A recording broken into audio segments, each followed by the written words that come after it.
guys, welcome back to another Rants and Gems show, episode number 6.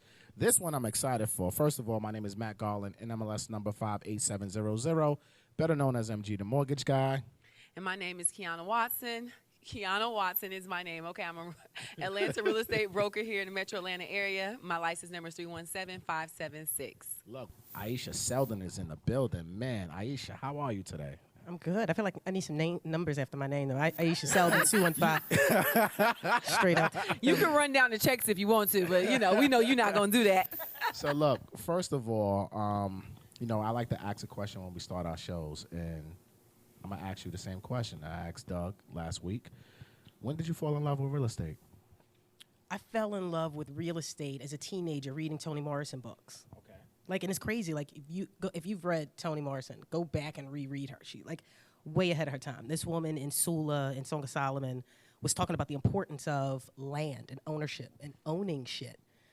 It's crazy. Like, the characters that we looked at, the father in Song of Solomon, he owned properties. He was looked at like the town asshole. But owning land was so important, and they lived at the top of the hill that they called the bottom, right? If you know Song of Solomon. And one of the things she talked about, and Toni wrote this book, Miss Morrison wrote this book back in the early 70s, mid 70s. She talked about how black people who lived on top of this hill wanted to get out of the hill because they wanted to be down in the valley where white people were.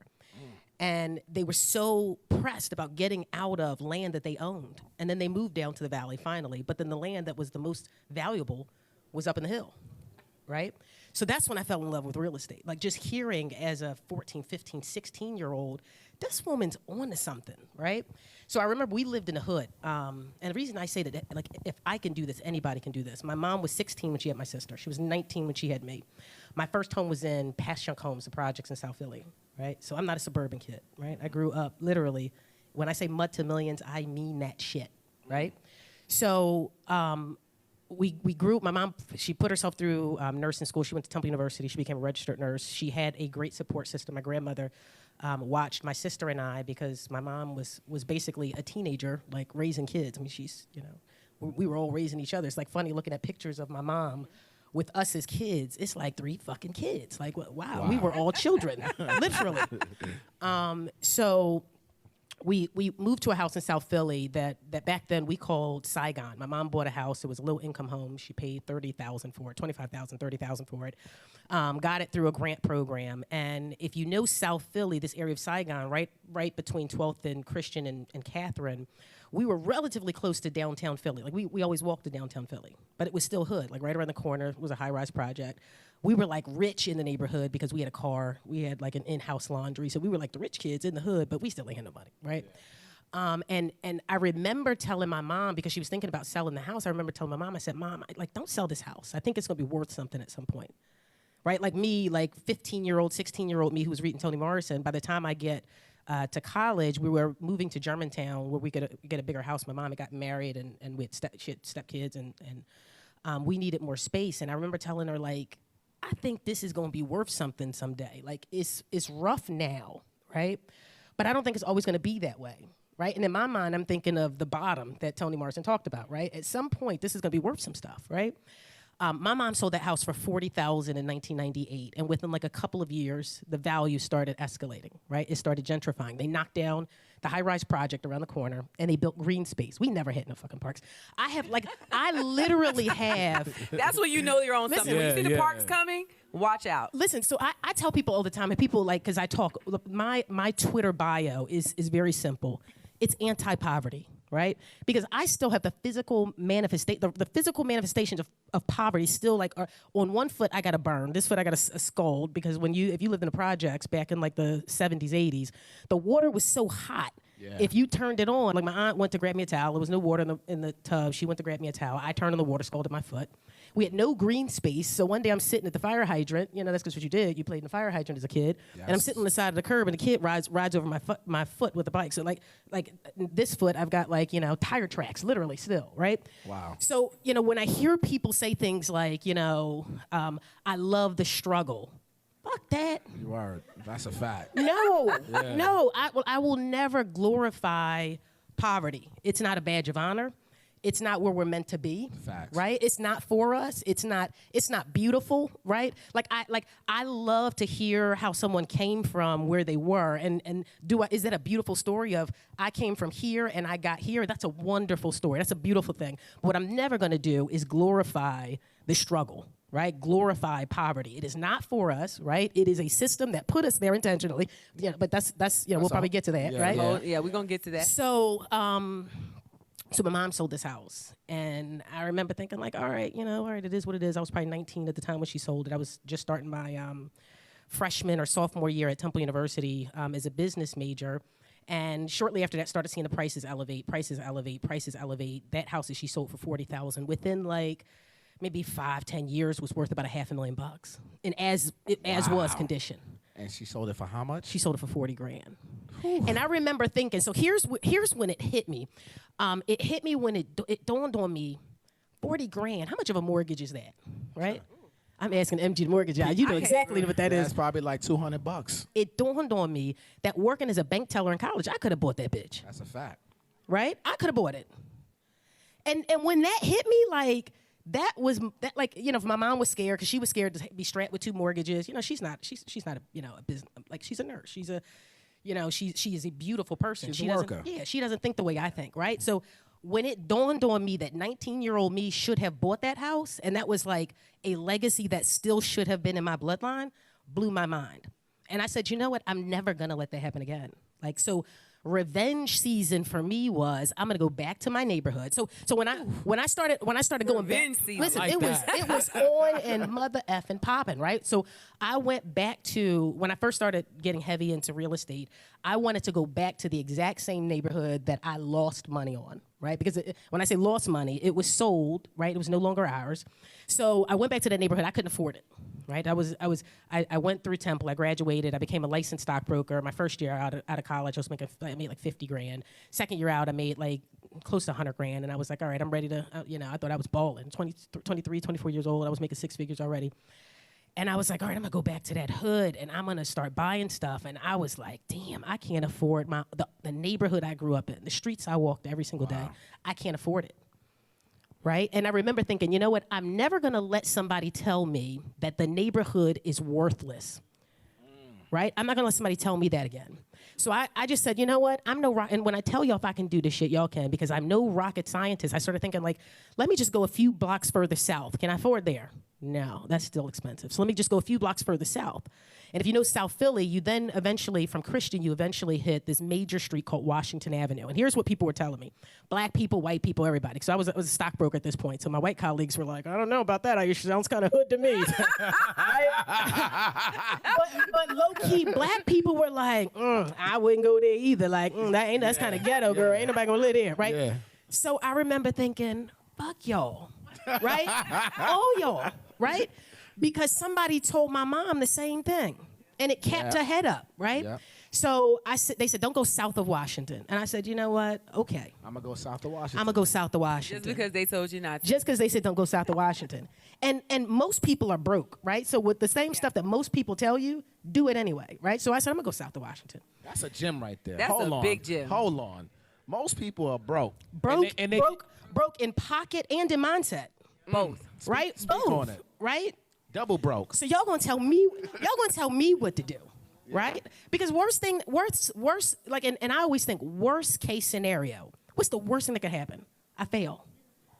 Right? Worst case scenario, I fail. I ruled my credit for 7 years. Like, what is the worst thing that can happen? The house burns down. Well, I got insurance for that. Like, most of the worst case scenarios with real estate, I can prepare for, right? Or I'm down for 7 years because I screwed my credit. But like that's as long as nobody died, or I wasn't negligent. I'm not going to jail. Like it's like because me and straight backs on in a right, like that's worst case scenario actually.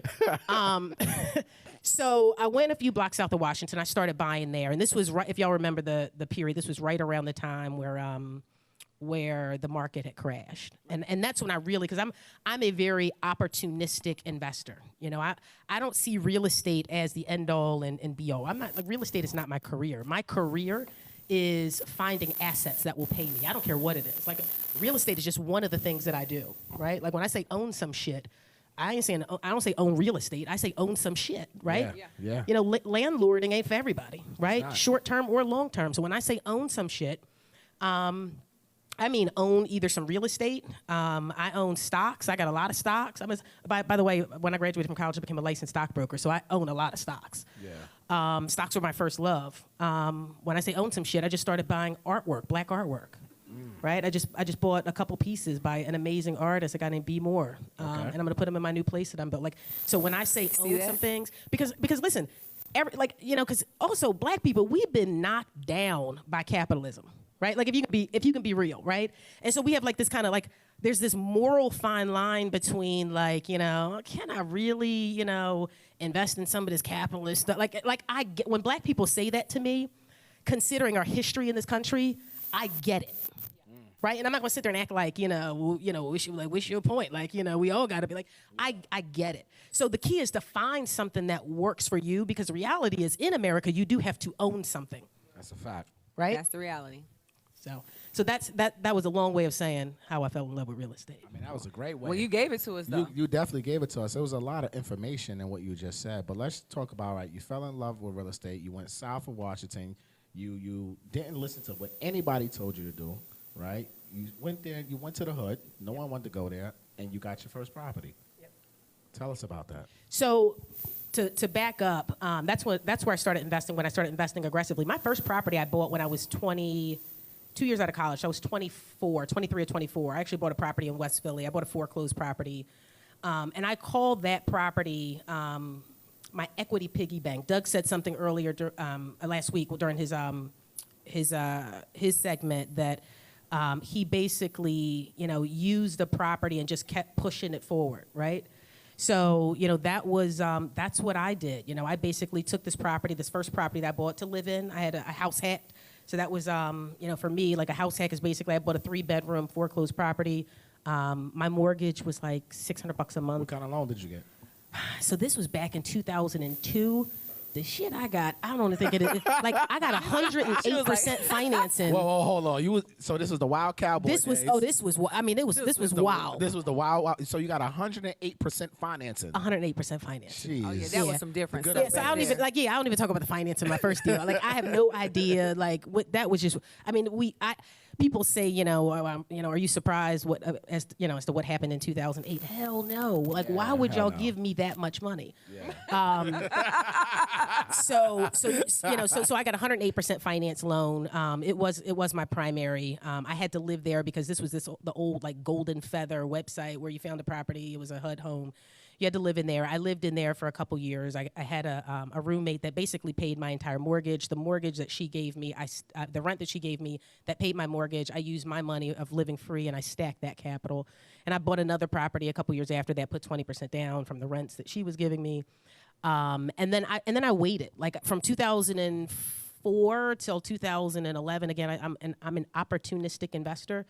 I just watched the market kind of run. I watched like lenders give buyers mortgages that money. It was crazy. And I was like, something ain't right about this. So I just parked my capital somewhere else. If I can't find a deal, I'm not going to chase, right? I'm never going to chase. Now that's a gem. If you can't find a deal, don't chase. Yeah. I love that gem. You didn't have FOMO. I didn't have FOMO. FOMO, for those of you who don't know, is fear of missing out. Yeah. So I was a new stockbroker in 2000. I started dabbling in the stock market in 1999 based on FOMO.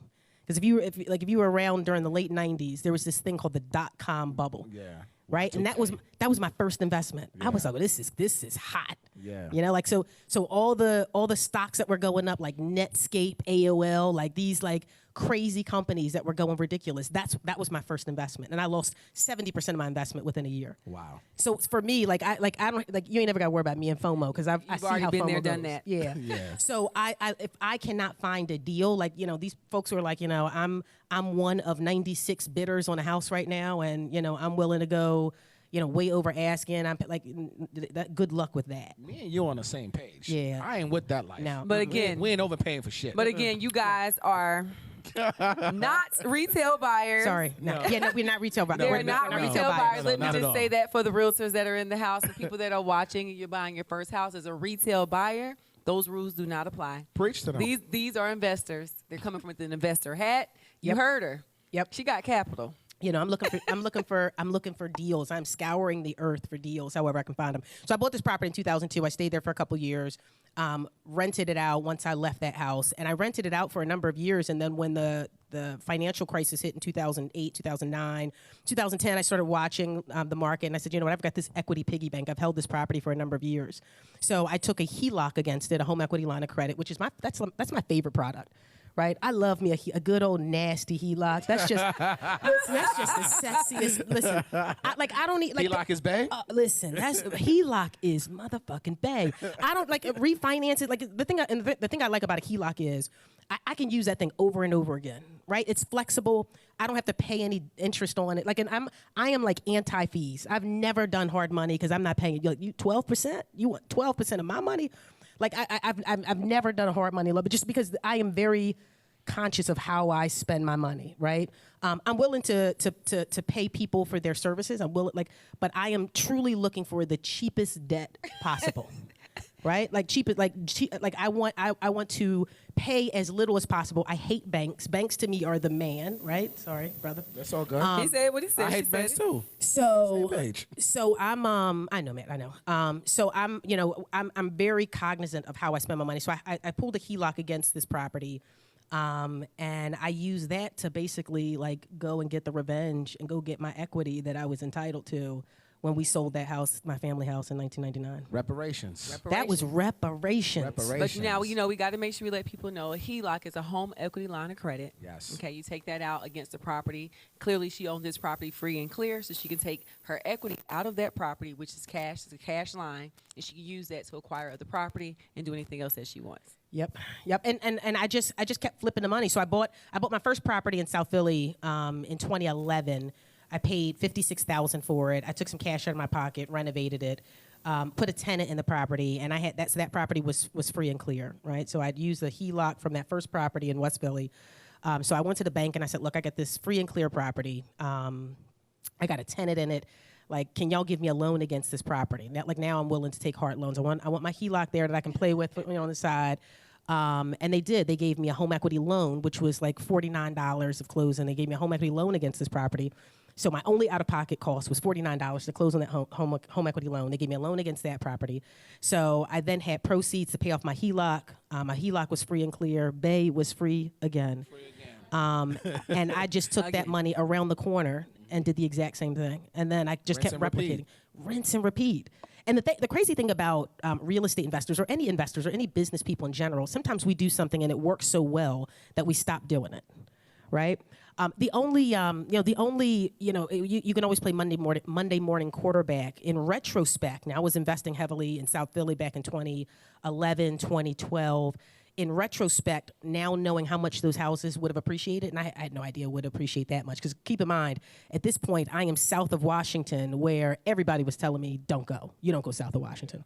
So I was like, I don't know, I'm kind of scared. In retrospect, my FU should have been with all of my soul.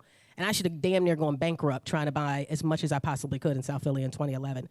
So I was a little hesitant, a little skeptical, because in the back of my mind, I was like, well, maybe they may be right. It is kind of rough on this block. We're coming off of a Great Recession at that point, too. So it was uncertain times. It was uncertain times. The block captain would sing naked walking down the street. So, But it was...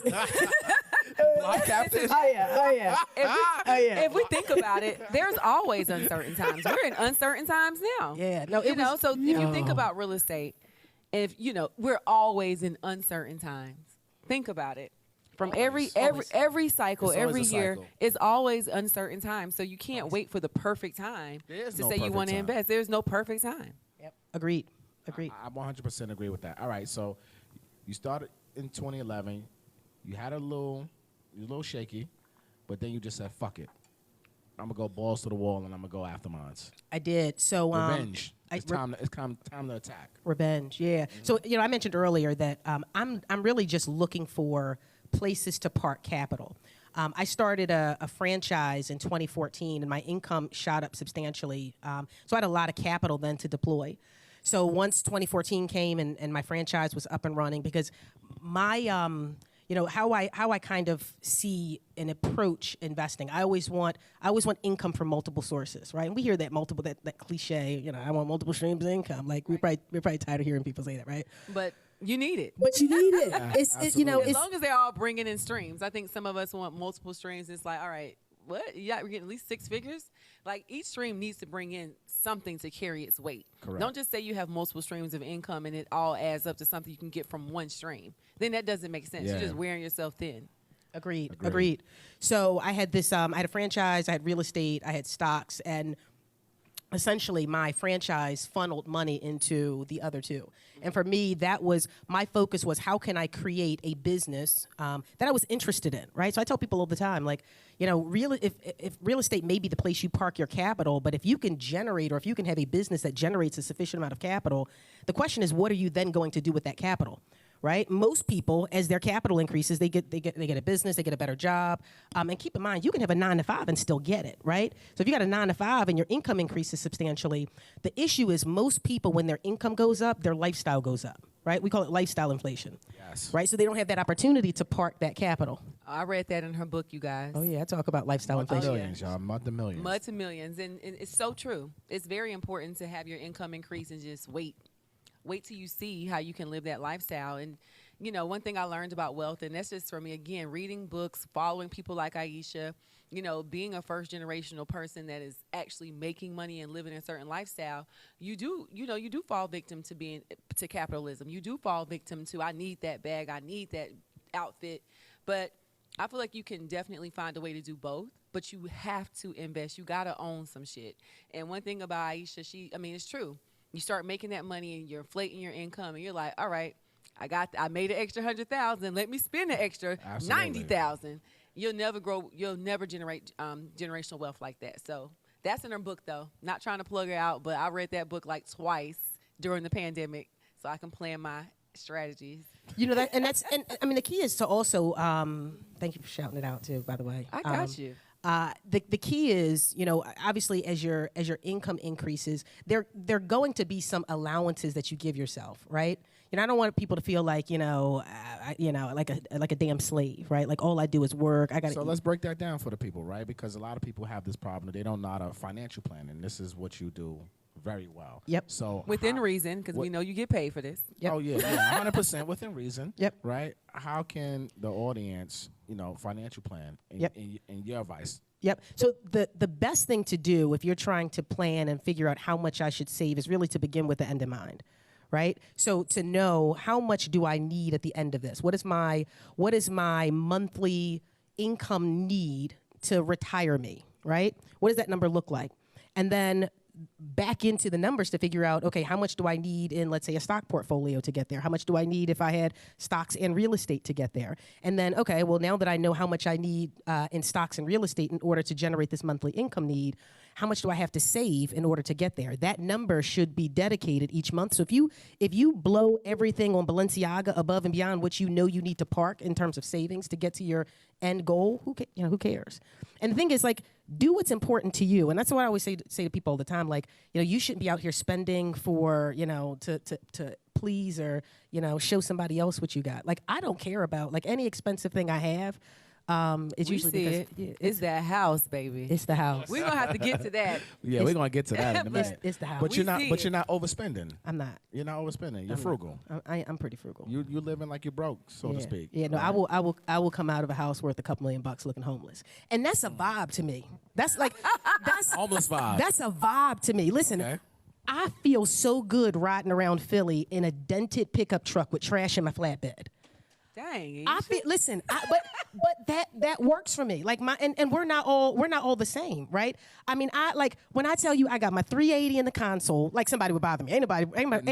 Listen, nobody's worried about me, right? I got trash literally in my flatbed, pulling up to brunch with my friend, trying to get park far away so they'll see it and talk shit about me.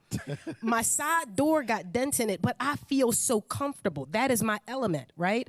A Yosemite Sam shirt was like my favorite shirt as a kid. So that's like I done made it. Like, we got here. My real estate partner, who is not on socials, like she feels like I'm too transparent on socials. My real estate partner, who is not at all transparent on socials, rides around Philadelphia, Pennsylvania, in a yellow Lamborghini truck. I'm like, girl, I'm about to rob you. I'm about to knock you clean over the head. Like ski mask, like, give me that goddamn car. So that to me is discomfort, right? Like even in LA, which people think, a lot of people have money. I like riding around, like LA goes like hot to cold real quick. That's like, so I'm like, I feel more comfortable. Like I'll put money where I think money needs to go. I'll have a nice house. I'll invest, like I'll run stone, clean up my kitchen wall. Baby, I told you we're gonna talk about this house. Okay, we'll get into that. We'll get into that. Oh but my I God, appreciate that you are. Like one thing about it, you talk about building generational wealth. You talk about how you went from one house at a time. Yep. And a lot of people want to skip that process. Can you at least tell us about any time any of these investments almost knocked your head off? The hardest part, and I will like y'all, like my family can put this on my my tombstone. The hardest part of investing in real estate is contractors, right? We all know that. Most of the best contractors in Philly, we've become GCs. We're our own I'm a general contractor, and I don't really know much about like like I can't give you all the nuances of how a house goes, but I've got great relationships with subcontractors. I had one of my best contractors, my best GCs. I think there was a point where he got jealous in the relationship. It went from I pay you to do a job to him thinking you're getting rich off my work. Wow. Right? But it's like, no, I'm paying you for a service. I'm paying you well for a service. I'm not undercutting you. I'm not telling you give me lower prices so I can give you equity. So he started counting your pockets. He started counting my pockets. Rule number one. Right. Don't count Rule the next number person's one. pockets. And I think he started doing that when my real estate partner started riding up in that damn car. You blaming the partner. Rule number 2, don't bring the Lambo to the construction. Do not bring a Lambo to the construction site. I'm like, you done effed it up for both of us. So, I feel like, he started feeling like, y'all, here y'all go, y'all got Lambo money, right?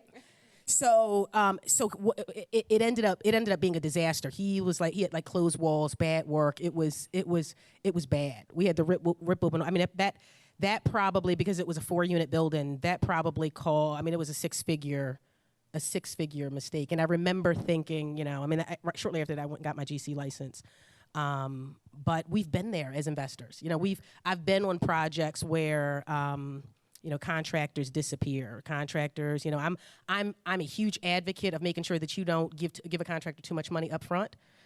Because I've been there, I've had contractors so disappear. let's talk about that, right? The draw process, how you're paying your contractors. What's your system that you have in place for playing these guys? So most of my contractors now have a relationship enough with them where most of them will do almost all of the work before asking for money.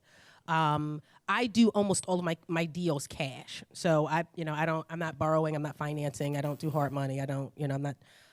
So again, this goes back to, remember, I created a high capital intensive business. My role and my responsibility is to then take the capital from that business and roll it into real estate. And we all have different risk tolerances, right? So for me, I don't sleep well with a lot of debt, right? Like I think I own 30 some buildings between Philly and one in LA, and I think I have maybe mortgages on 3 or 4 of them. So for me, like if I've got a debt on every building, that doesn't work for me. Not every investor has the same risk tolerance that I do. So you've got to make sure that you operate within what helps you sleep at night, right? I know like some investors are like, damn, bro, you got like 50 buildings and like 100 mortgages. How the hell that happened? Like, over leverage. And there's space between the two, right? There's over leverage. There's someone like me that's like, look, I got capital coming in from a good franchise, and I'm willing to not elevate my lifestyle significantly and park it in real estate. And then there's someone who's between us, right? Like they're taking on a moderate level of debt. And they're operating a space of financing appropriately. So the key is to figure out what works for me, because I think that sometimes we sit and we see these business credit people on IG and they're like, take a cash advance off your business credit card, and then you take that money and then you're gonna put that into your real estate bill, and you're like, what the hell, So you've just got to make sure that you flow within what works for you. And what operates, what makes you operate within your own personal risk tolerance. I don't want like this the way to go. she said that, I love the way you said this, but I don't want this to go up nobody's head. 30-something buildings. 30-something buildings, How because you many- said how many that like a doors? blip. So that's 40, because some are single family, some are multifamily. I think it's 46 or 47 doors. 47 doors, and only 3 of them have debt. 3 of them had, maybe 4, with LA, 4 of them. 4 properties with debt. Yeah. That's incredible. That's incredible. Yeah. That is freaking That's amazing. a discipline. But you know, it's straight discipline. So here's the thing. It is. I'm not you gonna. could probably have 200 doors if you really wanted to. You Sure, could I could scale shit. up. Yeah. And that's the thing. If a good enough deal comes along, you know, I could put a blanket HELOC against, you know, a bunch of properties and just go really big. If that deal comes along, that is in the back of my mind. I've got millions worth of just free and clear equity sitting there that I could tap into. If a big enough scale apartment building or something big enough came along, I would do that. But again, from day one, I have been a value investor. I'm always a value investor. I have to make sure that, like, if I don't feel like I done stole this house, you know, I'm walking out of clothes and like, y'all good? I'm good, y'all good? So, yeah, I ain't over there. So if I don't, you know, if I don't skip out of closing a little bit, I feel uncomfortable. Jeez, if A you don't thief feel in the like a night thief right in the here. night. This is a thief in the night right here. I think it. that one thing I love about, like, just following your platform and watching how you are talking to your audience and educating us on door by door, brick by brick, just start with owning some shit. Own one house, keep going, keep moving forward from there. If there's any piece of advice you can give someone, because you know what's going on in this market, you see. Yep. You see the retail market. Yep. And most people, they may not have the advantage of having 20% down. They may not be able to do that. Some people are like, I got 5% and I got my closing costs. Give me a miracle. Let me see how this is going to work for me in this market. So do you still, even knowing that first time buyer may not have that advantage, what do you recommend they do just to get their foot, just to jump off the porch? So different answers for different folks, right? So if I'm a retail investor buying my first home, if all you have is 3.5% or 5% down, and buying that home is still going to be drastically cheaper in your market than renting, take the plunge. Go ahead and do it. If you're investing, if you're an investor, and this is a totally different message for an investor. If you're an investor and you don't have the money down, don't become an investor. Right? Because so Please say say it that one more louder. time. Please, Yeah, don't- yeah. please rewind that. Drop a Okay, bomb on that. we got to cheers to No, that. we got to cheers to that. Hold on, y'all need to get Cheers, your drinks up for cheers, that. cheers. Because Everybody else, cheers. It's too many. Too many. It's too many people out here talking about you can buy real estate with no money. I'm tired of that shit. Because we know it's not true. yeah, and you know, If it was Cap. true, we would all have it. It's cap. Like, Cap. If I could buy real estate with no money, I'm out here. I see the deals first. I would buy all the real estate. It just doesn't make sense. you know, if even if it's possible, still don't do it. Yeah, because you know, one could argue, in theory, there are creative financing ways to buy something, you know, with no money down. Which like, is right, true. I can do seller financing. Yeah, you can do Absolutely. seller finance. Yeah, I could do a subject to. Right. You know, so I could creatively put my foot in the door as an investor. But the reality is, if this is my first deal and I haven't developed the disciplines to make sure that I can accumulate the capital needed to just get the thing to begin with, what kind of discipline am I going to have when I'm getting the rent, and then I gotta fix their furnace, Yeah. or their roof goes, right?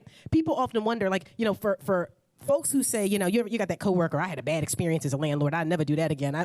It's because, sis, you ain't had the money to fix the stuff, and they hated your guts. Say a it one fact. more time for That's the a people in the fact. back. That is Your tenants hated you because they kept calling you, it's cold in here, Yeah. right? And they're not paying you rent because I gotta then go out and get like personal heaters, like space heaters, to heat this damn house, and now my electric bill is so high because you can't fix the heater. That's why I'm not paying you rent, because my electric bill is now $600 a month. Yeah. So typically the bad experiences, and also, as a landlord, let's say your tenant is not having issues with the fact that you can't fix things. You were so undisciplined that you took the very first applicant that waived 3 months rent in your face. Yep. Right? Because when somebody waived money, right, and you're not a disciplined investor, you saw 3 months rent or 2 months rent first in security, and you damn near fainted. Or somebody said, because here's the most problematic tenants, right? Most problematic tenants are usually that you show up to a show and they're like, how much to take this off the market right now? Yeah. right? Like I got cash, I need to move immediately. Right? And a desperate landlord, an undisciplined landlord who has a mortgage next month and they don't have any capital, they have no reserve money, they will take that person who's willing to wave money in their face right now because they need the capital, and that person has 96 evictions. They are being evicted as we speak. I tell you, I can promise you this. Right? Like, serial investors. That's true, because from my property management days, we always would say, the worst person that walked in the door was the person that needed to move tomorrow. Yep. If you got to move tomorrow, buying real estate and renting real estate cannot be an emergency. No. It is not. You don't have 30 days. You got to move tomorrow, sis. Oh, okay. Yeah. We see what's happening here. And they got 6 months rent too, 3 months rent up front. They got all the money. So it makes you have to really think about that. And that's just coming from my property management days. Every time I had to meet a quota, and I said, all right. It would be my assistant manager knocking on the door, putting on the letters, calling my friends down to the courthouse. Can you please get this person off our property? Because once you get that 3 months rent up front, you got nothing else. No more money. Nothing. Professional tenants. You know, Professional tenants. Kiana will tell you I'm pretty direct, right? Absolutely. I don't like fluff. So I'm the landlord. Baby, be yourself. Yeah, I'm the landlord Please. that someone will say, I need it, because there are extenuating circumstances, right? There is the one person who they genuinely do need to move tomorrow, right? Unsafe conditions, maybe the house just burned out, whatever. So I'll give people the benefit of the doubt, and I'm the one that will check for evictions while you're standing right in my face, right? So you want this place immediately. I can go on Philly courts immediately, right on my phone. It's public information. Do you have any evictions? No, I'll pull it up right on my phone. My good sis, You're lying to me. you got court tomorrow. Did you plan on showing up? Right? So I'm going to run it down, and I'm going to protect myself 100% of the time. And the reason I'm going to protect myself 100% of the time is because I am a great landlord. I'm a great landlord. I'm not going to knock you down. So here's a part of what I do, and I get so pissed off when people rant at me on social media about, I've been called a gentrifier. For mining gold in my own hood, I've been called a gentrifier. Oh man, Like, there's something wrong with that. What's Right? wrong with people? If it's not her, then who? And sometimes we have to look at that. So if it's not our own people coming into these neighborhoods, making them better, bringing in quality tenants, having quality properties, then who else you think is going to be? Well, the wildest thing is people say this and don't even know my business model, right? So here's an interesting thing about me because I have so few mortgages, I don't have to knock people over the head for the rents, right? Most of my rents, because I want volume I want volume applications, right? So I want a price at market or slightly below, because when I go to screen folks, I have I'll literally have 40 emails within 3 hours of a listing. I get to be picky and choosy. Who do I want, right? There's not 3 people applying because I done priced this way too high. Yeah. And because I don't have mortgages on most of my buildings, I can afford that, and then I don't have to keep raising the rents on them. So the people who grew up in the community can tend to still afford to live in my units in the community, and then you can call me a gentrifier. So and here's the thing: if you go to my social media page, I'm at Ayesha Selden on Twitter and Instagram. Most of the buildings I'm doing are the buildings that most investors will not do. Right, you crack that door open. Oh, you're definitely doing some real development. It's the Lord's work. I'm it's like, the Lord's work. It is the Lord's work. It takes a special type of person. Because I be over there oh no. Listen, she posted that video tomorrow. This is how Atlanta agents show up exactly, and we would not show up to that, baby. No. Let me tell you, when I saw Bucktooth, Bucktooth took me through I it. said, Bucktooth. It took me out. I said, you see this damn property? Yeah, no. I'm doing, and here's They got what names, y'all. Here's what She names her property. Oh no, we're intimate, right? My properties and I. So we do total renovations, and a drive-by angry person will run by and say, "I bet the rent went up," right? And here's my challenge with that, right? Having a roof does tend to raise the rents, right? Having floors, working plumbing does tend to raise the rents a bit. But the reality is my model is priced in such a fashion where I don't have to knock you down for rents to live in one of my units. And that's important to me. There's not only an economic benefit for me investing where I invest. There is also very much a social piece, a social justice piece of doing what I do, making sure that people don't get priced out of their communities. So there is work that we can do while still making sure that we protect our people. Like we don't have to be the asshole kind of corporations that come in and crush our own people. We don't have to be that we don't have to be them. If we set up a model, we set up a system that works and makes sure that people can still live and thrive in our communities, and we can still make profits as well. I mean, my returns are good. Well, let me ask you this, since you brought it up, and we had to lead into it. Keep it going. So how is the moratorium affecting you? Because you have these units, and we know there are some people that really needed relief, and there are some people that decided, hey, I'm not paying you. I'm going out to eat. So I do all of my own management, right? Which most people find that very interesting. No company. I am the company. Oh, let me say a prayer for you. Yeah. But here's how that, and I do need to divest myself of that at some point. I started doing it because I was cheap, and then I kept saying when I get to this number of properties, I'm gonna hire a company. When I get to this, and then it got to a point where I said, you know what?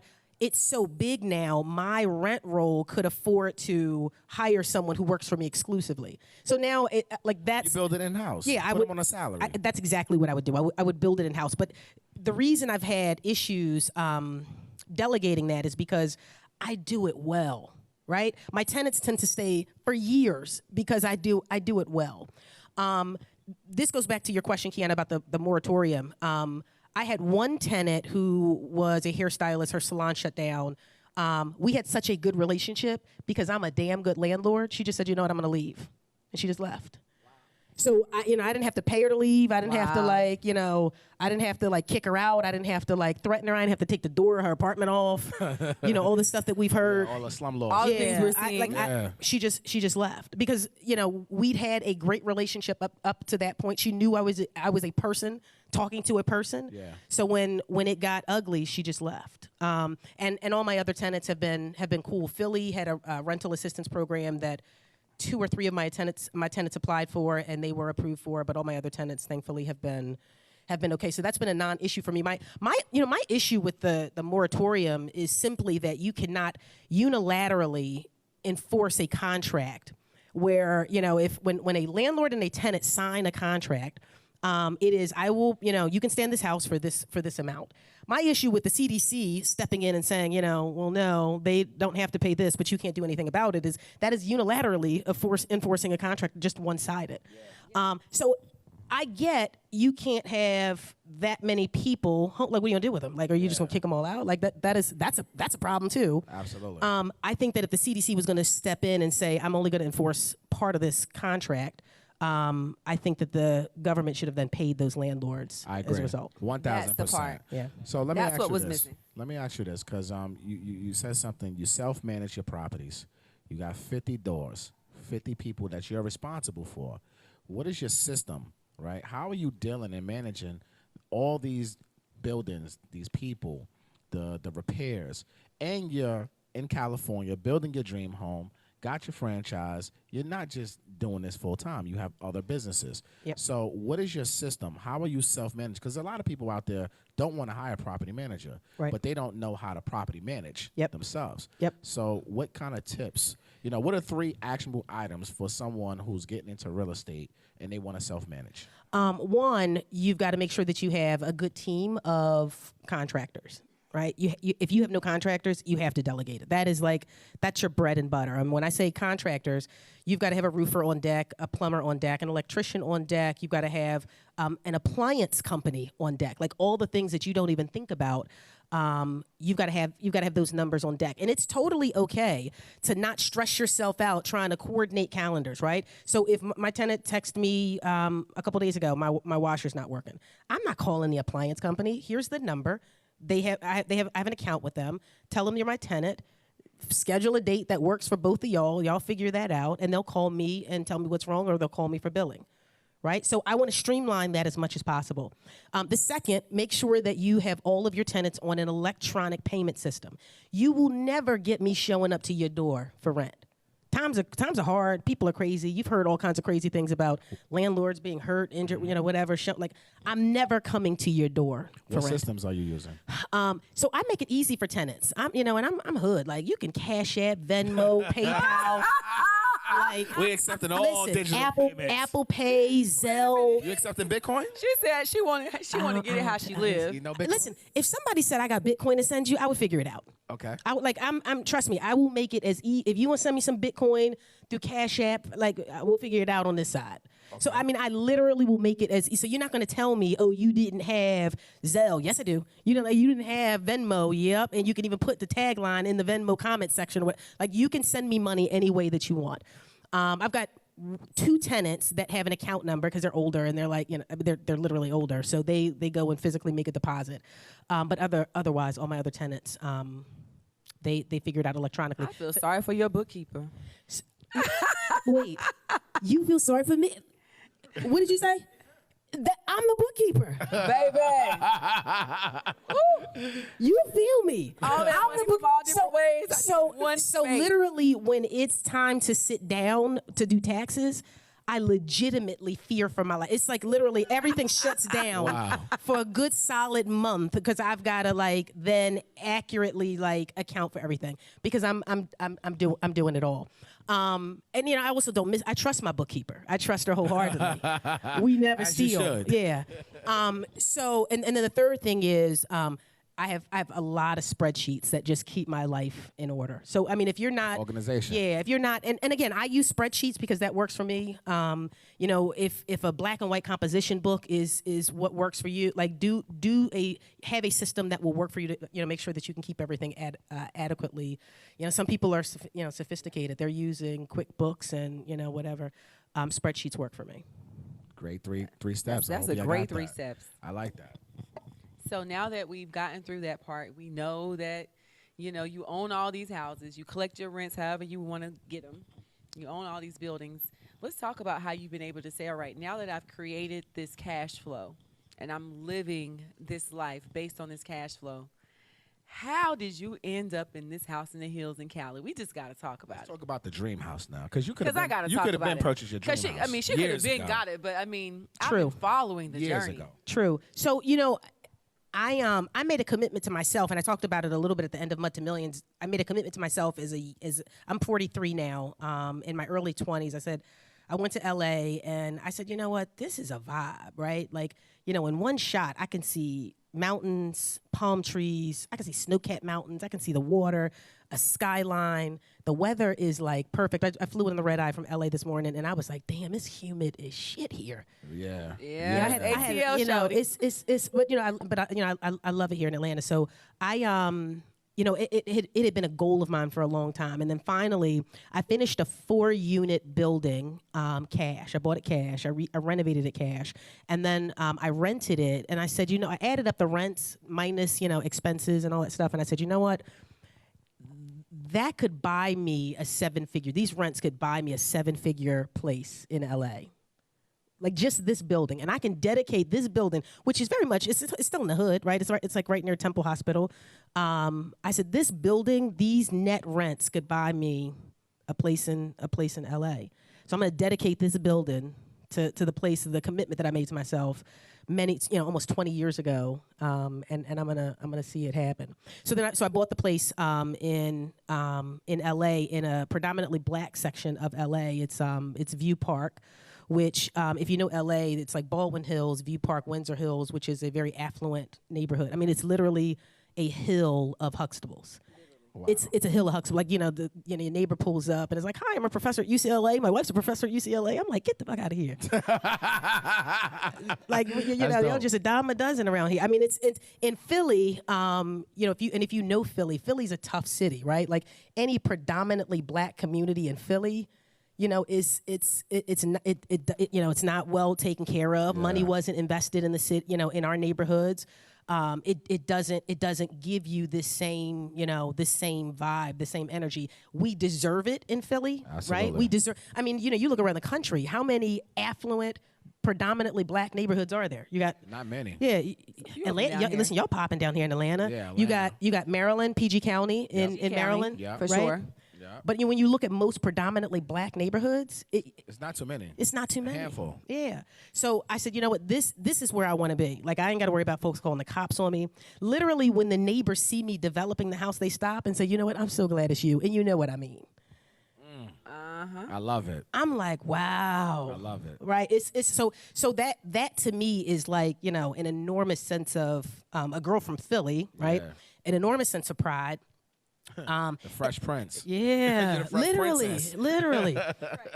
So I started building this house, and then I just went all out on it, right? Like the same person who, you know, I will drive around in a pickup truck with dents in the door. I mean, I went all out in this house. Y'all seen the Baby, pictures? wait a minute. Y'all, she's being humble.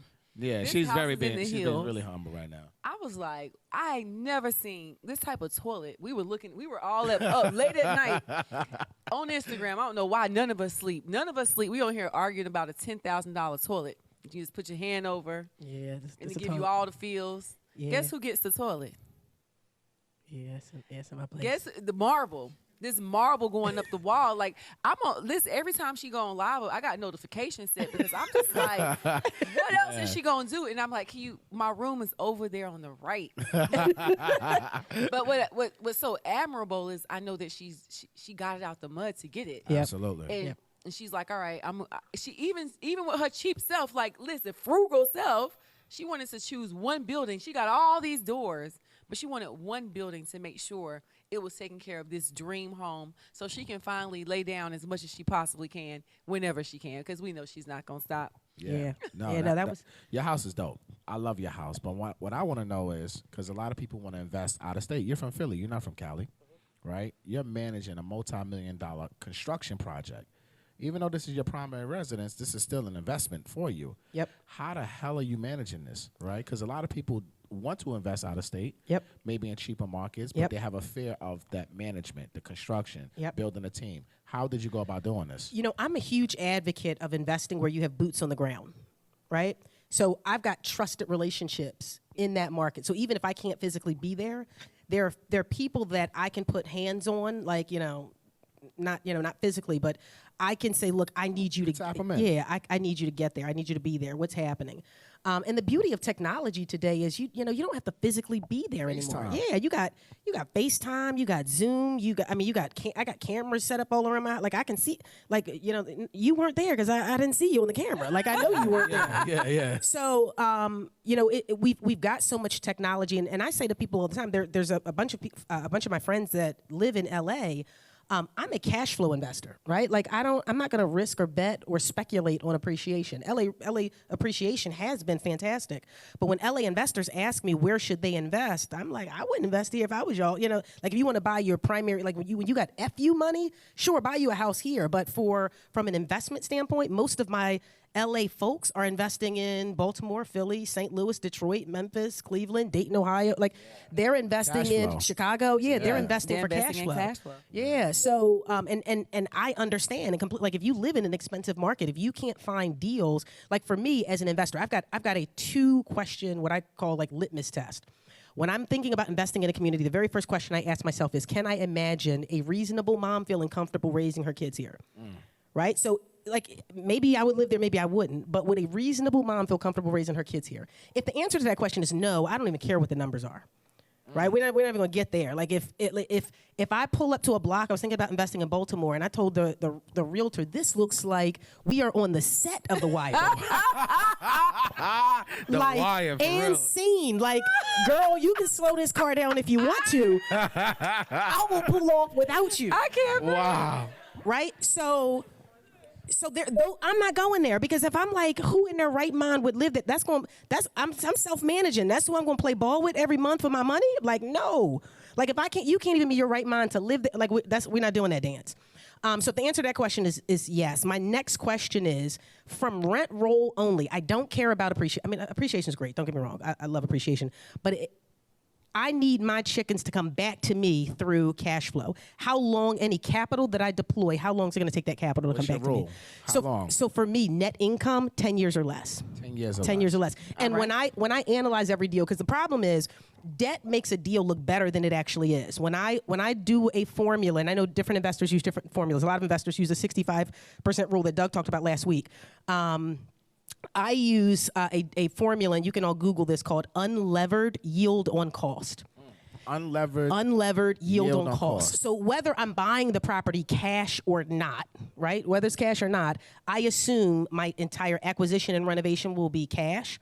And then I calculate what my net income would be. And I'm looking at net of everything. I want taxes out of there. I want insurance out of there. I want a vacancy rate factor in there. I want a repairs and maintenance fund. I want capital expenditures, which is basically like repairs and maintenance big brother. I'm going to factor in all those costs, what my net income is, right? Because too many times we hear investors say the rent's $1,500, the mortgage is $1,000, so I'm cash flowing $500. Yeah. Not on God's green earth. Not on God's green earth. No, not on God's green earth. You forgot a few pieces. Yeah, you forgot some expenses, right? So I look at the unlevered yield on cost, because if my deal doesn't work without the debt, then I don't want my deal. So I want my money coming back to me in 10 years. And there's only certain markets I can do that. And I can't get my money back in 10 years through rents in New York, in LA, in Seattle, San Diego. High cost, you can't do that. Yeah, it's not going to. DC. It's not going to happen. It's not going to happen. No. Those are equity markets. Yeah. You know, those are plain equity markets. Yeah, those markets, you betting on that appreciation. Absolutely. Yeah, I mean, cash flow markets are completely different. Totally than equity different. Market. Totally. And I want something, again, I'm parking my capital somewhere. I'm betting only on rent rolls. That's all I'm betting on. LA, I mean, in LA is a whole different market. That property I bought the house in the hills in February of 2019. If I had done no work to that property, meaning if it was just in the condition I bought it in 2 years ago, a little over 2 years ago, it would be worth probably $400,000 more today. $400,000 more today. Yeah, Without and the as upgrade. Without the upgrades. Yeah, without Humble the upgrades. flex. Yeah, I mean, that was humble flex for me. That was definitely a humble flex. I love that. Okay, let's cheers. Yeah, we got to cheers on that one. That was a humble flex because you 10x that. Yeah, that was a good deal. That was a good deal. I'm ready for my invite, but you know. You always welcome. You always welcome. I know, and I'm on the way. So one thing about cash flow is most of us are like, okay, let's get this cash flow. You know, you've invested out of state. You said have some boots on the ground, have some feet on the ground. Yep. You know, we know you're big in Philly.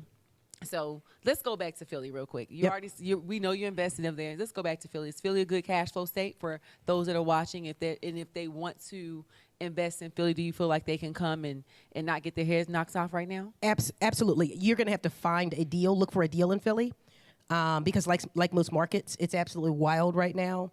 But Philly's a great market. If I had to invest if I was looking across the country, my markets would be Philly, Baltimore, Chicago, Dayton, Ohio, Cleveland, Ohio, Detroit, Memphis, St. Louis is lit. They have a lot of multifamily. It's different. Listen, a buddy of mine she's closing. Knock on wood, she's closing in a few days. Got this property. It's a Section 8 tenant in it already. $750 a month in rent. She's paying $23,000 for this. Wait, I would what's do the that. city again? Listen, I was St. Louis. It was a probate sale, $750 a month. I would do that all day, every day, twice on Sunday. I mean, and she's got boots on the ground there. So, but I mean, the property's already, it's a tenant already living in it. So those are the markets that I would be looking. That was your top 8. Yeah, so I love those top markets. 8 because you know that she didn't say Atlanta. And let me tell you guys, I love Atlanta. But Atlanta's not a multifamily city. Atlanta's not a major cash flowing multifamily city. And I always say it, but I consistently say it. I'm glad she gave you the list so you can go to a cash flow city. We are an appreciation city. Yep. I mean, Atlanta. I was thinking the same thing. The values are up. Yep. Like our appreciation is there, but if you're counting on cash flow, you may fall a little short. So she gave you a list. I hope you wrote it down. Rewind, listen again, write it down one more time. I think the next episode we should break down those top 8 cities. We will. Right? We will. And what Ayesha gave us, we'll break it all down. Let's break it down to the numbers, cash flow, what to expect, average price point. All that good stuff. We'll include some appreciation because I'm an agent. I'm sorry. That appreciation counts. We need that appreciation, but you need the cash flow too. I mean, to that point, I'm kicking myself. I talked to my real estate partner 5-6 years ago, I said, Atlanta's hot. We should buy in Atlanta. You sure did. And I'm kicking myself to this day for not, so if you ever see just an opportunity, Atlanta was a huge opportunity. And you told me, and I'm kicking myself for not just even picking up something personally for myself. Anything. Yeah. Because we're an appreciation state. Like, it's crazy. We got people that bought a house 2 years ago making literally $120,000, $130,000 now. What? Appreciation is crazy now. So we're in an appreciation state. Focus on the appreciation if you want to be in Atlanta. The cash flow, multifamily, we don't got that for y'all. That's just the truth. Yeah. So before we wrap this up, right, I want to get your thoughts on the market and where do you see the market going? Do you see a crash happening? Do you see a correction? What is your opinion on the market, the real estate market, within the next 2 to 3 years? Yep. So, I think it's lazy to say that we're back at 2008, 2009, right? Agreed. Because everything that collapsed the market 2008, 2009 is not where we are today, right? Nope, not at all. No 108% financing. No 108% financing. No doc loan, like all this subprime lending that almost collapsed the entire U.S. financial economy back. That's not where we are. We have legitimate buyer demand. Right? We have a legitimate, there's more demand than there is supply, right? So the question then becomes, what could possibly pull back the market? Two things. One, a spike in inventory. Where would that inventory come from? Maybe if all of these, inventory? The biggest thing I'm thinking is if banks don't bail out the folks who are in these forbearances, if these forbearances become foreclosures, I just don't see that happening, though. I don't see that happening. Yeah, I don't see. We can agree on that. I watched the list. Yeah, I don't. I watched the list because I'm in a position to take advantage, and I have a list of people waiting. And I tell you, it's just. I really feel like they're just going to keep pushing it back, and all of a sudden we're going to see some big old program come out, and boom. Yep, agreed. And if it does happen, institutional investors are going to wipe that up. I mean, there was an article just the other day that talked about basically pension funds in Wall Street are like absorbing single families. Yeah. Absorbing. They're buying all of it. They're buying them all. Yeah. And let's talk about that a little bit, because when I say it, the average consumer is like, oh, she's being a hater. She don't want us to. She being a broker. She just want us to buy these expensive houses. Real. But the truth of the matter is, the average person, when the home does go into foreclosure, and you have these huge corporations and they have cash money. Right now, we have cash money buyers. I have never seen anything like this in my entire career, in my life. I'm talking about $600,000, $1 million cash competing with multiple offers, and that's really unheard of in the Atlanta market. So I listed a house at $220,000. I had 12 offers, 10 were cash. Where is this money coming from? You know what? These institutions are buying the property. So the average consumer is like, you're waiting for the dip and you got your financing. How are you going to compete with the cash buyer? I would just say watch the prices, make sure you find a good deal and feel good about that deal, because waiting for a dip when there's institutions ready to wipe out and take out, because what they want to do, they're buying them to rent. Every property that I list, if it does not have an HOA, if they're still allowing renters, it's gone within a day. And they don't have no appraisal contingency. They don't have no financing contingency. They paying $30,000 above asking, and they closing in 7 days. Facts. The average buyer can't do that. And so be mindful while you're thinking you're waiting for the foreclosure dip. Look at the pricing in your area. Get with an agent that's going to really let you know what's going to happen, because you might get outpriced while you're waiting, and then when it does happen, you might not be able to take advantage of it because you don't have the leverage. All facts. Agreed. So you don't think it's going to be a crash? If it is, I don't see it happening like anytime soon, particularly because of Wall Street and pension funds not just dipping their toe into this market. I mean, I hear on Twitter all day, every day, people complaining about mom and pop landlords. I'm like, you don't know a bad landlord until BlackRock is your landlord, or until Zillow, or a corporation. I mean, literally. Your late Zillow fee buying is due. Everything right now. It's crazy. Yeah. Open Door. It's crazy. Knock. I can name all the companies that they're all Redfin. They're all got big corporations behind them buying these houses cash. Yep. Do you see a correction happening within the next 2 to 3 years? Or do you think it's still going to be a seller's market for the retail buyers? I think it'll soften at some point. Could be a little bit of rise in rates. It could be inventory finally opens up a bit. I think that in 2020 there were some sellers who just didn't sell, and even in 2021 didn't sell because of the pandemic. Correct. If I didn't have to sell, I wouldn't want to, open my house to folks to come in, put their COVID hands all over my stuff, right? Like if I didn't have to sell, I would. You should say COVID. Yeah, so so I think that some sellers, as things, as restrictions lift, as people feel more comfortable, inventory will go up a little bit. So I think it'll soften. Possibly next year, the following year, but I mean, I don't see it plunging like it did before. That's another question because you soften.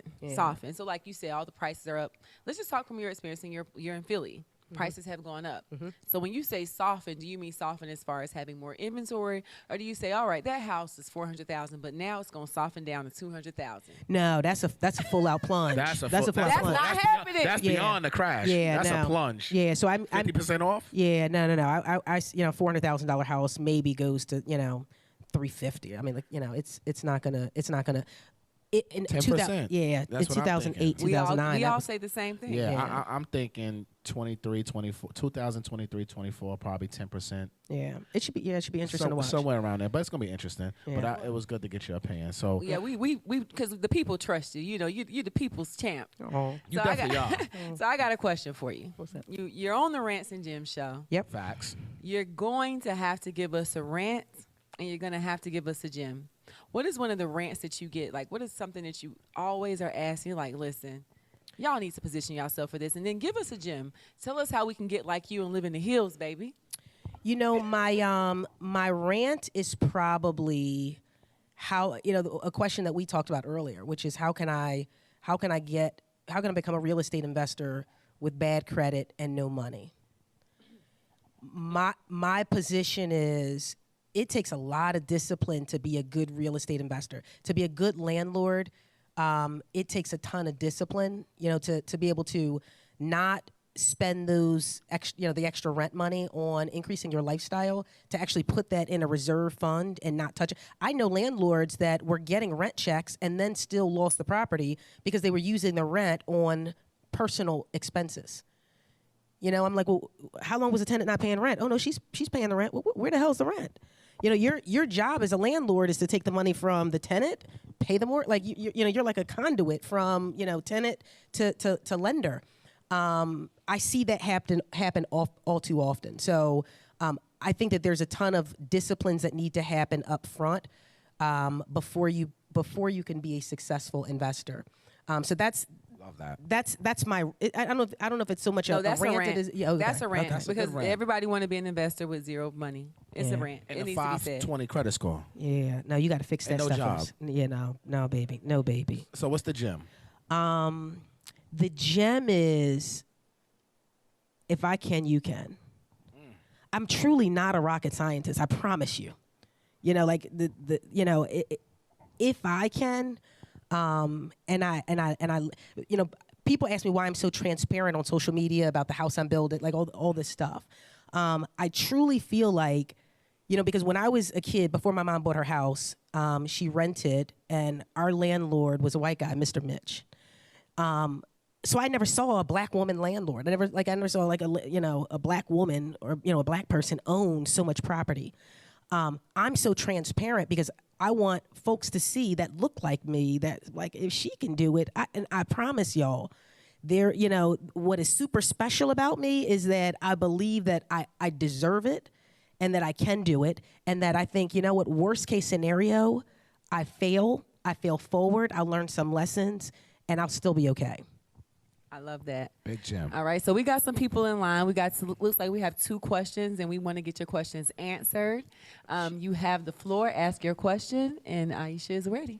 All right, thank you. Y'all talked about cash flow and then equity cities. Yep.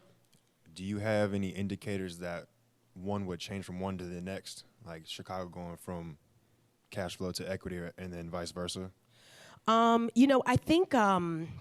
I think if you do some research on the development or the plans for the city, for a particular city or area in advance, that'll give you an indicator of, if they've got companies coming into the area, right? If they've got a good business plan to bring good employers in, you can somewhat predict or estimate how that market is going to shift. some of the best investors, even the folks that I know that are investing in Baltimore, look at specific pockets of Baltimore based on what they know is going to come to that area, in the 3-year, 5-year plan. So, I look at markets exclusively for cash flow. If I get the equity, great. I feel like if you bet on a market specifically for the cash flow, but look at that 3 to 5 year trajectory for a certain area, you could score both, and that's a win, right? If you can buy cheap in an area where you can get great rents and get the appreciation because of a sufficient amount of research, I mean, that is like it's gold. Home run. Home run. Great question. Thank you. All right, let's take this last question, and we're going to wrap this one up. Oh, poor baby. That would be me at the mic. Don't worry, baby. That would be me. You're good. You're good. She's like, wait a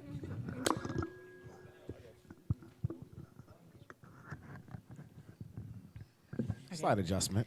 Is it questions that we're supposed to answer? Go or ahead. just ask a question? Ask Any your question. that Ask you your want to question. ask. Okay. So my name is Rachel.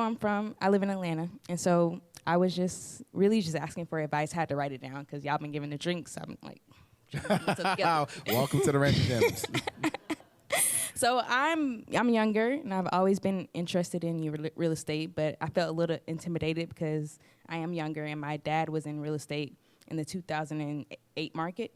And so that really affected my family. So it kind of put me on a don't get into that area type of feel. But as I've grown and started to love it, I've really just trying to get more into it. I've done the stocks, and I've had really good results in stocks, especially last year. But I just wanted to my ultimate goal by the end of the year is to get my first flip. And so I just wanted to get a good advice where to start. Where should I do? What good markets, or what should be my beginning point? Are you flipping here in Atlanta? I was thinking about it, but from what I've heard tonight, it's not the best market to go. I'm glad you asked that question. So I think Atlanta would be a great market to flip in. Yeah, because we it's an equity market. We didn't say it was a terrible market for flipping. It's just the cash flow because we don't have multifamily housing. Yep. It just doesn't make as much sense for most people. But if you flipped a house and put it on the market and you did a quality flip, first of all, you'll be under contract within 24 hours. You'll make your money back. You'll have multiple offers. I would say look at areas that, one, you can get an affordable flip. Join some groups. There's a bunch of groups, a bunch of people in Atlanta that are flipping houses. Just don't jump out the window. Mm-hmm. And when you're looking to invest, and I'll tell you on the side a few groups that I feel like are great. I'm a part of a group as well. Mm-hmm. So I'll tell you want to join some groups, and you want to make sure that you have all your ducks in a row. Don't just jump out the window, but when you start, recognize the delays we have in permitting. And all these things that they're saying is happening because of COVID. It's delay and it's ups in supply. So you want to first join a group so someone can give you the structure. I'm all about, I hate jumping out the window. I need everything written down. I love spreadsheets. I love seeing how everything is going to flow. So if you join some groups or you get a mentor, they'll help you write that down. So when you do see a deal, you can recognize that it actually is a deal, and then you can go for it. But you cannot lose flipping a house in Atlanta. I'm glad she asked that question because I want to make sure that is clarified. So the 8 cities that I mentioned, they're good for long-term buy and hold. I threw those cities out there as, just specifically as cities that you want to go into, buy a property, possibly renovate it, cosmetic renovate it, and then rent it. But flipping, Atlanta's a hot market for that. I mean, yes. you've got so many different cities where you can get a substantial amount of appreciation and make some good capital. We have a responsibility to explain. So a cash flow is I was just in Chicago, and I had one of the agents. She took me out. Shout out to Rashana Scott. She took me out to her flip. So she got $400,000. She actually got a house, right? A full-on duplex. They call it a two flat. Yeah. I don't know why it's two flat, but it's basically two homes for $100,000. They're putting in $75,000, and she's going to sell it for $400,000. Now, this is a two flat in Chicago. It's 2 bedrooms. So they're selling it to someone that wants to cash flow. So cash flow is I stay in this one side and I get that's house hacking and someone else pays the rent, or I just buy it and both of you guys are paying me rent, and that's cash flow. Atlanta, we don't have multifamily in that price point. Definitely not those type of opportunities. So when we say we're not good for cash flow, we're talking about monthly rents. We're talking about duplexes, multifamily. But we are great to buy you a house, fix it, flip it, put it back on the market, and make your money. And then you can sell it to someone that may want to house hack their basement, house hack a room. We had a guest on the previous episode. He was like, listen, he stayed in his garage. So you can take it to the next level. Absolutely. But when we talk about cash flow, most people are looking at cash flow. She has opportunities in Chicago where I can get me a quadruplex for $500,000. They don't have that here. And I'm talking maybe $75,000 on a cosmetic flip, which is like, we're talking floors, we're talking, appliances, we're talking paint. We're not talking anything major. So those are cash flow cities, multifamily housing. So don't get discouraged. It's two different things. People that are doing that, they're buying it, they're holding it forever. See, she's the land of her lord. She's like, I'm a landlord. Send me the money any way you want to send it. When you buy a house and you want to flip it, you buy it, you put the money into it, you put it on the market, you sell it, get your money out. Hopefully, we can use a 1031 exchange. Hopefully, and you can get rid of put that money That into another property and rinse, repeat, and do it over and over again. So every market has their ups and downs. I just be liking to make it clear, Atlanta is just not the cash flow market because we do not have multifamily opportunities like that. So look, this was a great episode, Ayesha. Dope. Thank you for flying on the red eye. Right. That's dope. First of all, we're taking you to dinner tonight, so you're kidnapped. Exactly. FYI. You with us. FYI, you with us tonight. All right, we're gonna drink some more wine and have a good time. Good. But thank you for coming out. Please tell everybody how to follow you one more time. Mud to Millions. Tell them how to buy the book, et cetera, et cetera. Yep. So I'm on Instagram and Twitter at Ayesha Selden, all together, AYESHA SELDEN, and my book Mud to Millions, and the 2 is the number 2 is on Amazon, or you can go to mudtomillions.com and buy a digital copy and read it immediately. Dope, man. So Thank y'all for having me. Make sure y'all tap in with Ayesha. This has been a great episode. Next week episode, we'll talk about those 8 cities, and we'll get a little bit more. Let's go a little deeper dive into those 8 cities to invest in for cash flow. Give some numbers and some research on it, and hopefully you guys learn a lot from that, and hopefully you guys execute. So again, my name is Matt Garland, NMLS number 58700, better known as MG the Mortgage Guy. And my name is Quiana Watson, Atlanta real estate broker here. Extraordinaire.